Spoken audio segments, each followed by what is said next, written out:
ఈ రాజ్యాంగం కనుక లేకపోతే మనం ఇక్కడ కూర్చునే పరిస్థితే లేదు. ఇటువంటి రాజ్యాంగానికి తూట్లు పడిచేటువంటి కార్యక్రమం జరుగుతుంది. ఈ రాజ్యాంగం ఇచ్చింది ఈ సెక్షన్స్ని, ఎస్సీ ఎస్టీ బీసీలని బాగుపరచడానికి ఇచ్చిన ఒకానొకటి ఏంటంటే ఇన్ఈక్వాలిటీని తగ్గించడానికి ఒక రిజర్వేషన్ ప్రక్రియని ఇచ్చింది.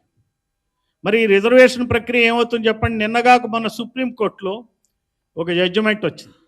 జడ్జిమెంట్ ఏమంటుందంటే ఏజ్ రిలాక్సేషన్ కనుక పొందినట్టయితే ఒక బీసీ కానీ, ఎస్సీ కానీ, ఎస్టీ కానీ అతను ఉద్యోగం ఇవ్వాల్సింది ఓపెన్ కేటగిరీలో కాదు, రిజర్వ్డ్ కేటగిరీలో ఇవ్వాలని చెప్పి వచ్చింది జడ్జిమెంట్. ఎంత అన్యాయమైన జడ్జిమెంట్ చెప్పండి. అసలు ఏజ్ రిలాక్సేషన్ ఎందుకు ఇచ్చారు? ఎందుకు ఇచ్చారంటే లెవెల్ ప్లేయింగ్ ఫీల్డ్ అంటారు. ఇప్పుడు ఒక ఆట మైదానంలోకి వెళ్ళినప్పుడు, ప్లే గ్రౌండ్లోకి వెళ్ళినప్పుడు ఆటగాళ్ళు ఆట ఆడాలంటే కొంతమందికి షూస్ ఉంటాయి, కొంతమందికి షూలు ఉండవు. ఈ షూలు లేని వాడికి కూడా షూ ఇచ్చి మీరు ఆట ఆడండి అని చెప్తారు. ఇప్పుడు షూ లేకుండా ఆట ఆడమంటే అన్యాయం కదా.